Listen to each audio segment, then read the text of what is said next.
오늘 총회를 통해서 선출되신 많은 임원분들에게 주님의 이름으로 축하의 말씀을 드리고 또 거룩한 부담의 자리에 헌신된 모습으로 헌신해 주신 것에 대한 감사를 드립니다. 오전에도 이미 우리 교회의 본질, 교회가 해야 할 사명을 감당하기 위해서 이 속회 조직들이 얼마나 중요한 것인가 하는 것을 충분히 생각을 해 보았습니다만, 이제 총회를 마치고 새롭게 선출된 임원들이 대부분 이 자리에 있고 또 회원들도 함께 있는 이 자리에서 우리 각 전도회 기관들은 어떤 역할들을 어떻게 해야 될 것인가 하는 부분을 생각해 보는 시간이 되었으면 좋겠습니다. 오늘 1장 1절 말씀을 보면 우리가 지금 3일 밤 수요일 저녁에 여호수아서의 말씀을 살펴보고 있죠. 거의 지금 끝을 향해 가고 있는데, 바로 이 사사기의 말씀은 바로 그 여호수아 말씀에 뒤이어 기록된 하나님의 말씀이죠. 1장 1절의 첫 단어들부터도 여호수아가 죽은 후에 라는 것을 기록을 해주고 있습니다. 모세가 죽은 후에는 여호수아라고 하는 탁월한 지도자가 있었죠. 여러분, 사사기 시대에는 지금 우리가 읽은 단락에 보면 새로이 출현한 지도자가 누굽니까? 한번 보시죠. 1절에서부터 11절까지. 모세 이후에는 여호수아가 탁월한 지도자로 민족 전체를 이끌었는데, 이제 이 여호수아가 죽은 후에 나타난 이스라엘의 지도자의 이름이 뭡니까? 뭐죠? 대답하시면 큰일 나요. 아무리 찾아도 안 나오니까요. 나와요, 안 나와요? 안 나옵니다. 그 어떤 지도자의 이름도 나오지를 않습니다. 그럴 수밖에 없죠. 여러분, 3일 밤 저녁을 부지런히 참석하셨던 분들은 여호수아서를 이루고 있는 4개의 동사 골격 기억하십니까? 첫째가 뭐였죠? 요단강을 어떻게 해요? 건너라. 건너고 나서 가나안 땅을 어떻게 합니까? 정복하라. 정복한 후에 그 땅을 한 사람에게도 예외 없이 여인들에게까지라도 골고루 뭐 하라고요? 분배하라. 그러나 이 분배라고 하는 것의 의미는 실제로 누가 피자 조각을 나눠주듯이 내 손에 쥐어주는 것이 아니라 그랬죠. 정복이라 하는 것은 전체가 모두 다 함께 치러내는 전쟁이었다면, 분배라 하는 것은 이제 할당받은 자신의 영역을 스스로 정복하고 정리해 나가는 과정을 얘기하는 것이다. 정복이라고 하는 것이 집단적인 공동체적인 사명을 얘기하는 것이라면, 분배라 하는 것은 개인적인 사명을 얘기하는 것이다 라는 의미를 우리가 생각해 봤습니다. 요단강을 건너고 가나안 땅을 정복하고 정복한 땅을 분배한 후에 제일 중요한 것이 뭐였습니까? 이 분배받은 가나안 땅에서 하나님을 잘 섬기고 살아야 된다. 자, 그것이 펼쳐진 시대가 이제 여호수아 사사기의 시대입니다. 여호수아는 그들에게 하나님을 잘 섬기고 죽으라. 나와 나의 집안 내 후손들을 하나님을 잘 섬길 터인데 너희들 어떻게 하겠는가? 너희도 맹세하라. 이렇게 이스라엘의 모든 지도자들에게 맹세를 하게 만들고, 그는 하나님 앞에 허락된 수명을 다하고 하나님께로 되돌아갔습니다. 그 이후에 오늘 우리가 읽은 단락의 상황이 지금 펼쳐지고 있는 겁니다. 그러므로 모든 사람이 분배받은 땅에서 각자가 자기의 사명을 감당해야 되기 때문에 사실상 특별한 어떤 지도자의 이름이 거론될 필요가 없는 겁니다. 물론 그렇다고 해서 특별한 지도자가 전혀 거론이 안 되는가? 그렇지는 않죠. 사사기는 명과 암, 밝음과 어두움의 양면을 가지고 있습니다. 이제 한 3장 어간에서부터 소개가 되어지는 12명의 사사를 보면 그들은 한쪽 팔이 없는 장애인도 있었고, 요즘에 이런 표현하면 이해가 안 되시겠습니다만 고대적 시각입니다.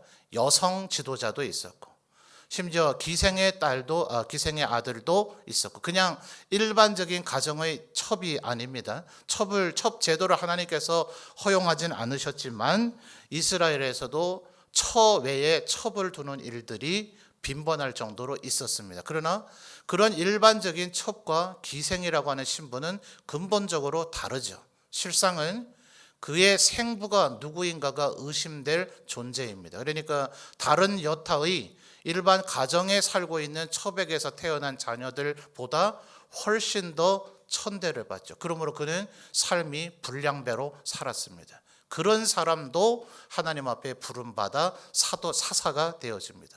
그래서 사사기의 12명, 물론 삼손과 같이 태어나기 전부터 나실인으로 구별되어져서 하나님 앞에 성별된 사사도 있지만 12명의 사사들의 일반적인 모습을 보면 하나님 앞에 이제 누구라도 쓰임받는다는 것을 보여줍니다.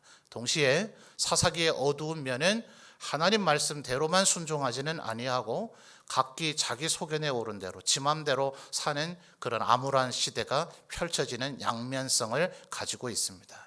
그렇기 때문에 오늘 우리 1장 1절에서 11절 사이에 모세나 여호수아 같은 탁월한 지도자의 이름이 등장하지 않는 겁니다. 이제는 누구라도 분배받은 땅에서 하나님의 뜻을 따라 사명을 가지고 살면 되기 때문에 그렇습니다. 그러므로 여러분이 지금 섬기게 되는 속회 조직 전도회에서 자꾸 탁월한 리더가 있기를 기대하지 마십시오. 그 불필요합니다. 필요 없습니다. 없어도 아무 상관없습니다. 각자가 하나님 앞에 부여받은 사명을 가지고 내가 해야 할 일을 잘 감당하면 됩니다. 1절 말씀을 다시 한번 보십시오. 그들의 하나님을 향한 질문이 뭡니까? 여러분이 1절 다시 한번 읽어볼까요? 시작.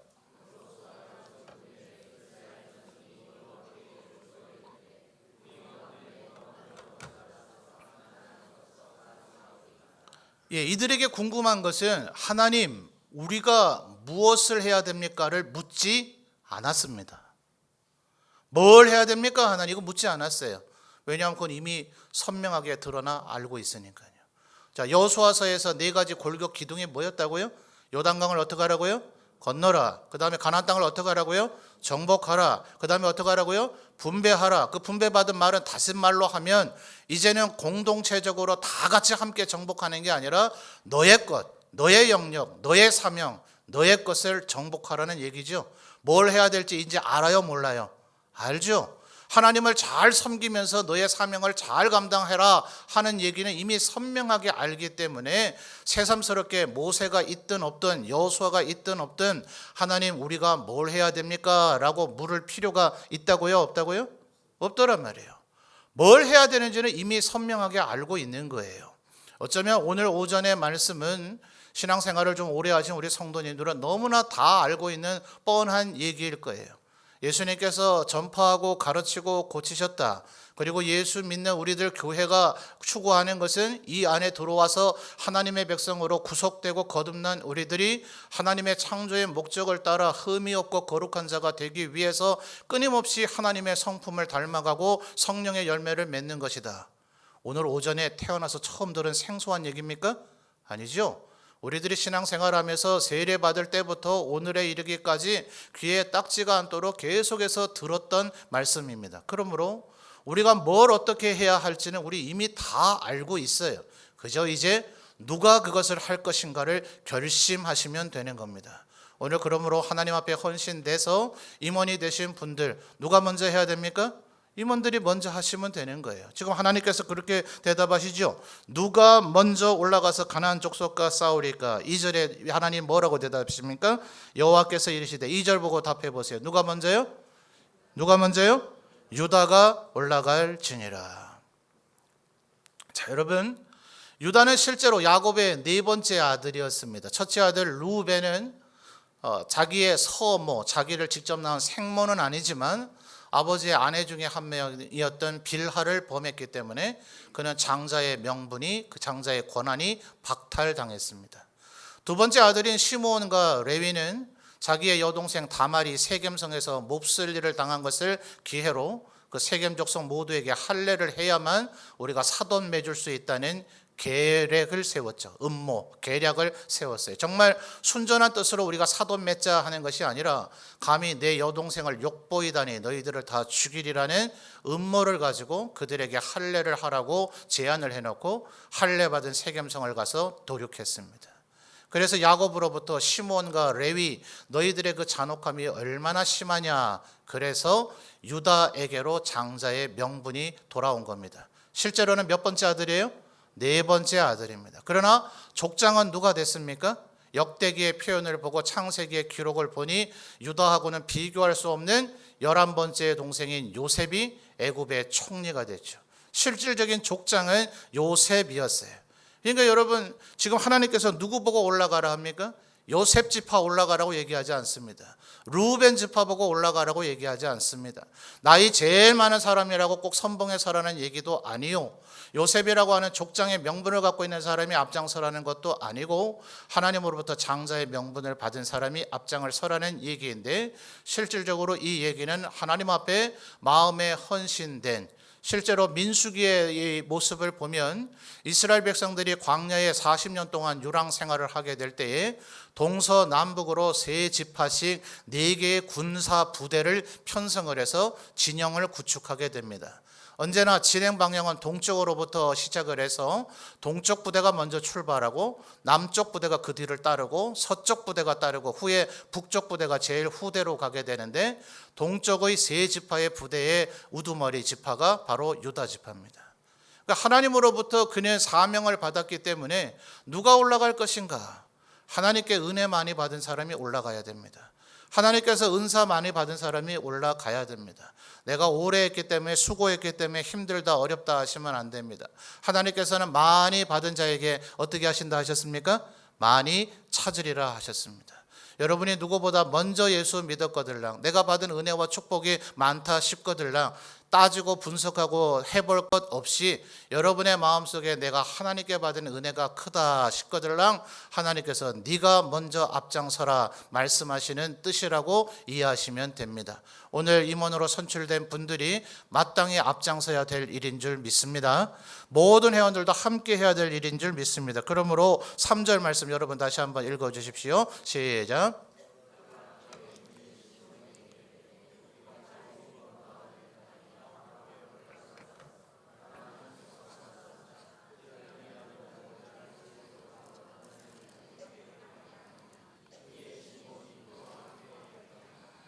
아멘. 자, 여러분 4절 이하에서부터 지금 시간 관계상 여기서 읽고 찾고 분석하고는 어렵겠고요. 4절 이후에서부터 지금 실제로 유다가 뭐라고 얘기합니까? 시므온 지파에게 함께 가자 얘기하죠. 왜 그랬을까요? 유다가 너무나 힘이 없어서 시므온이 도와주지 않으면 도저히 못해서 그랬을까요? 그렇다면 4절 이후에 시므온 지파가 유다를 아주 잘 도와줬다, 정말 시므온 지파가 함께하지 않았으면 유다 지파가 큰일 날 뻔했다, 뭐 이런 얘기가 나와야 될 거 아니에요. 그렇죠? 근데 4절 이하부터 보면 오늘 우리가 11절까지 읽었습니다만 4절에서 11절 사이에 시므온 지파 얘기가 언급이 됩니까? 안 됩니까? 안 되죠? 계속해서 유다 지파 얘기밖에 나오질 않아요. 11절에서부터 15절까지는 11절에 언급된 기랴세벨, 드비를 공략하는 이야기입니다. 거기도 마찬가지 유다 지파 얘기밖에 나오지 않습니다. 겨우 17절쯤에 가서 17절 다시 한번 여러분이 읽어주십시오. 17절입니다. 시작.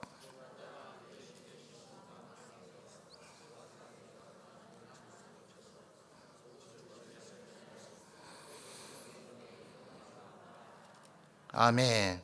자, 왜 그랬을까요? 시므온을 돕는 행동입니다.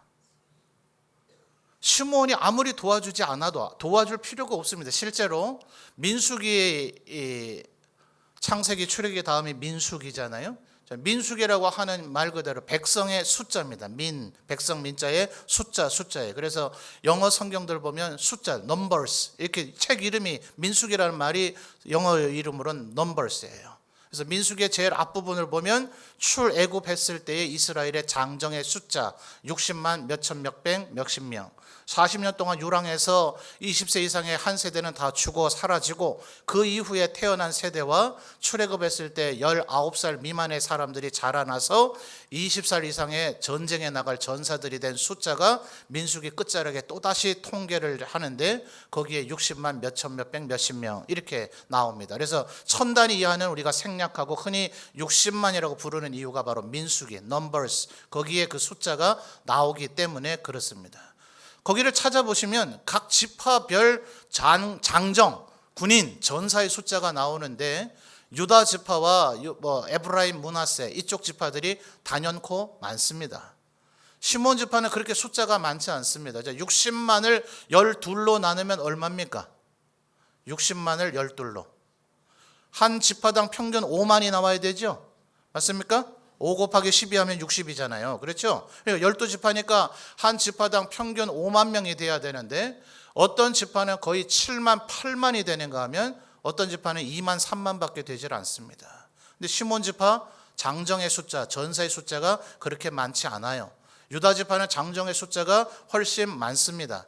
이 이후에 사무엘서나 열왕기서를 보면 언제나 이스라엘의 11지파로 모인 군대 숫자가 몇 명이고 유다 지파가 몇 명이다라고 따로 카운트를 할 정도로 유다 지파는 언제나 하나님의 축복에 따라 전쟁을 한 전사들의 군인의 숫자가 굉장히 많습니다. 거의 심할 때는 나머지 11지파의 전사의 숫자와 맞먹을 정도로 유다 지파의 전사의 숫자가 굉장히 많습니다. 유다 지파가 시몬 지파와 함께 할 이유가 있습니까? 없습니까? 없어요. 지금 왜 같이 할까요? 시몬 지파를 돕는 겁니다.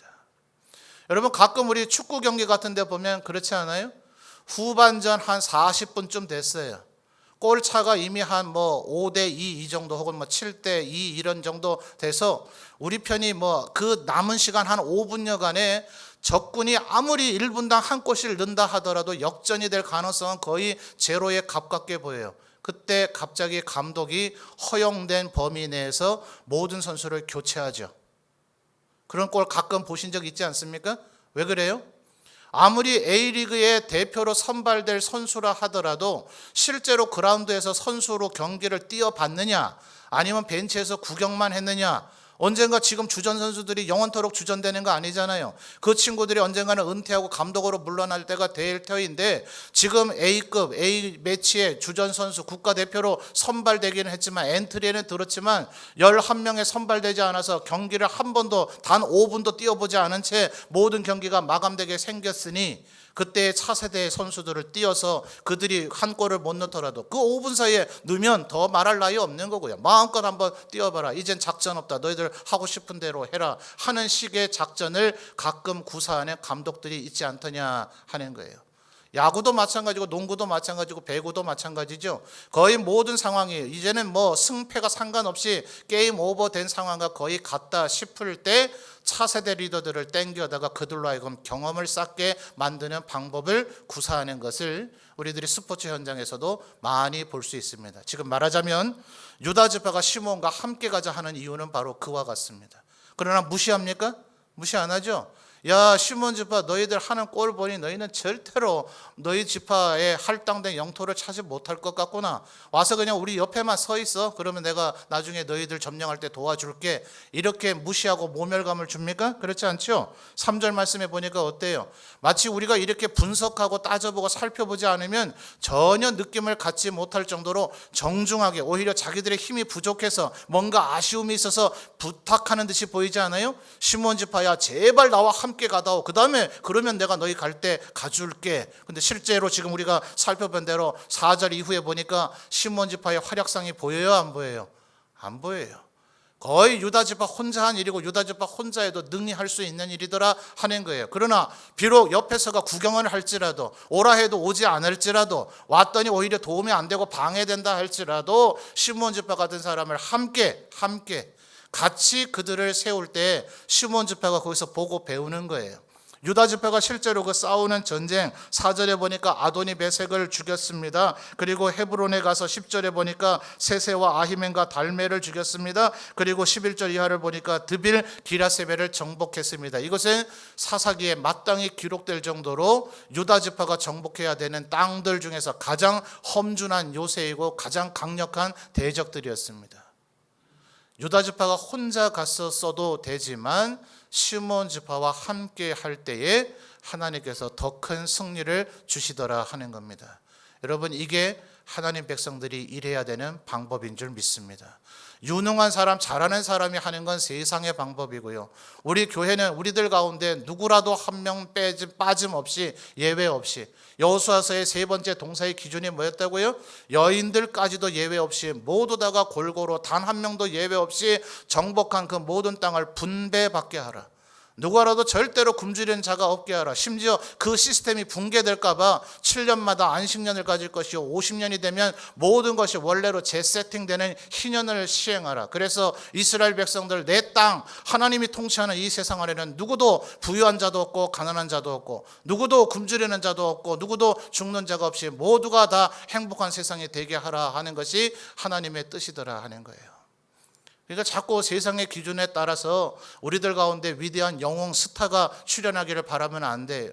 오히려 그저 다 사이사이로 숨고 감추셔야 돼요. 그저 우리 모두가 함께 일을 하도록 유도를 해야 되고, 실제로 함께 일을 해야 되는 것이며, 하나님 앞에 우리 모두가 한결같이 해야 될 말은 나의 나 된 것은 다 주님의 은혜라는 고백만 나와야 될 줄 믿습니다. 칭찬은 주님 앞에 가서 받읍시다.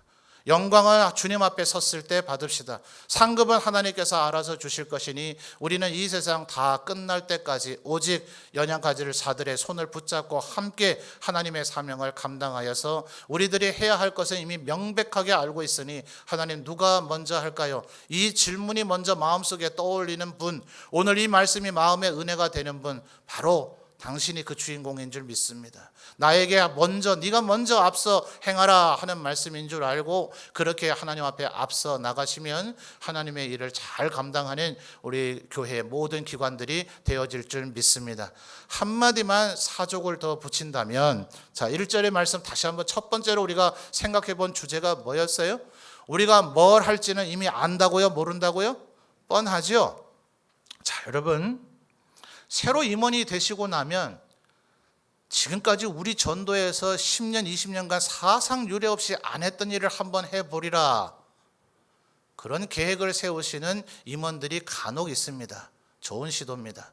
그런 아이디어와 그런 열정에 박수를 보냅니다. 그런데 꼭 그래야 되는 건 아닙니다.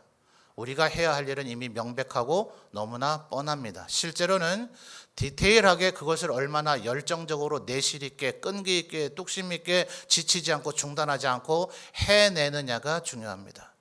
번지르르한 거창한 계획을 세우는 것보다 그저 열심히 꾸준히 성실하게 해내는 것이 중요합니다. 가능하면 대부분의 모든 것들을 회원들에게 임원회에 위임을 해달라고, 일임을 해달라고 그렇게 결의를 하셔요. 그래서 원래에서 미주알, 고주알, 이번 달에 우리가 뭐 할 거, 언제 할 거, 어떻게 할 거, 이거 회의하다가 진 다 빠져서 누구라도 전도회 혹은 뭐 청년회, 중고등부에 모이고 싶지 않은 그런 회를 만들지 마시고, 회장님이 됐으면 책임감을 가지고, 임원들이 됐으면 책임감을 가지고 모든 회원들이 만족할 만한 계획을 세울 테니까 우리를 믿고 일임해 달라, 이렇게 회원들에게 동의를 얻으셔서 결정은 임원회에서, 거기서 힘들고 어렵고 눈물나고 고단하고 짜증나는 회의들은 임원회에서 다 하시고 회원들 다 모인 자리에서는 즐겁게 노십시오.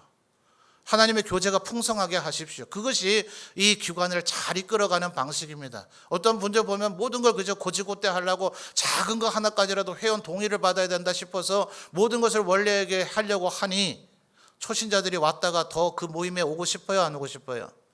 가니까 뭐 출석 부르고 회비 내라고 그냥 회의만 죽도록 하고 나서 집에 가시라 하니까 그 다음에 거길 뭐하러 가겠어요? 재미가 없는데. 그러니까 원래를 그렇게 운영하려고 하지 마시고, 가능한 원래회는 임원회에게 위임받은, 임원회가 결정한, 자, 이번 달에 이렇게 하겠습니다, 동의해 주십시오, 이렇게 하고 가능한 원래회를 재미있게, 좀 회의하는 방식으로만 끌고 가지 마시고 재미있게 하십시오. 재미있게. 그것이 모든 기관이 활력을 얻는 방법이 될 겁니다. 모든 임원들이 좀 꿈을 꾸셨으면 좋겠어요. 간혹 볼 때 경조사가 있거나 병문안을 가게 될 때에 우리 회원으로 출석을 안 하시기 때문에, 회비를 안 내시기 때문에 안 가렵니다, 못 가렵니다. 저는 깜짝 놀랐어요. 이게 어느 세상의 단체인가 싶었어요. 전략적으로 경영적으로 생각을 해보시더라도 그러시면 안 되죠. 출석을 한 번도 안 하고 회비를 안 한 분일수록 더 가야 되죠. 더 가서 사랑을 베풀어주고 위로해주고 힘을 주고 사랑을 해줘야 그분이 미안해서라도 그 다음번부터 원래에 오실 거 아니에요. 아멘입니까? 아멘입니까? 주고받고 하는 그런 모임 아닙니다. 이 속회의 기능은 교회의 본질적 사명을 더 효과적으로 효율적으로 하기 위해서 조직한 속회라는 것을 기억하셔야 돼요. 내가 회비 얼마 냈으니까 매월 우리가 원래에서 같이 나눠 먹고 연말이 되면 남은 거 선물로 나눠 받고 낸 만큼 찾아가고, 그걸 왜 교회에서 하고 있습니까? 그런 거 하지 마세요. 오히려 연약한 사람, 잘 안 모이는 사람, 그분들이 모이도록 하는데 힘써야 되죠. 그리고 원래 모이는 인원이 5명, 원래 모이는 사람이 10명이었으니까 계속 10명. 아니요, 그러시면 큰일 나죠. 요람을 보고 찾아내세요. 우리의 연령 또래가 누구신지 찾아내십시오. 그리고 그들 모두 다가 원래에 모이는 그런 전도회가 되도록 힘써 주시기를 부탁을 드립니다. 그래야 속회를 조직한 이유가 있고 목적이 있고, 그것을 통해서 교회가 강력한 힘을 갖게 될 거예요. 건강한 교회를 진단하는 여러 바로메타 방편 중에 하나가 그겁니다. 전체 성도의 숫자 가운데 구역 모임에 모이는 숫자가 몇 %인가? 전체 성도의 숫자 가운데 속회, 전도에 모이는 숫자가 몇 %인가? 그 퍼센테이지가 작으면 작을수록 그 교회는 커져 봐야 모래알과 같은 존재밖에 되지 않습니다. 그저 파도 한번 치면 그저 눈에 녹아버리듯이 한순간에 허물어지고 맙니다. 이 속회 조직이 건강하고 단단하고 튼튼할 때에 그 교회는 강력한 힘을 갖게 될 것이다. 그러므로 어떤 면에서는 오늘 이 저녁에 임원으로 선출돼서 하나님 앞에 헌신하는 여러분들이 교육자들보다 더 소중한 존재입니다. 하나님 앞에 더 귀한 존재입니다. 여러분들이 어떻게 하느냐에 따라서 교회와 부흥과 성장은 달라지게 될 것입니다. 사명감을 가지고 해야 할 일은 명백합니다. 누가 먼저 나아가리까? 유다가 나아가라. 하나님은 지금 유다만 얘기했지 시몬 얘기하지 않았어요. 그러나 유다는 혼자 나아가지 아니하고 시몬과 함께 나아가므로 시몬도 사명을 감당할 수 있게 해주었고 진정한 유다로서의 가치를 드러냈다. 이와 같이 하나님 앞에 헌신하며 부흥하는 모든 속회, 모든 전도회가 되시기를 주님의 이름으로 축원합니다.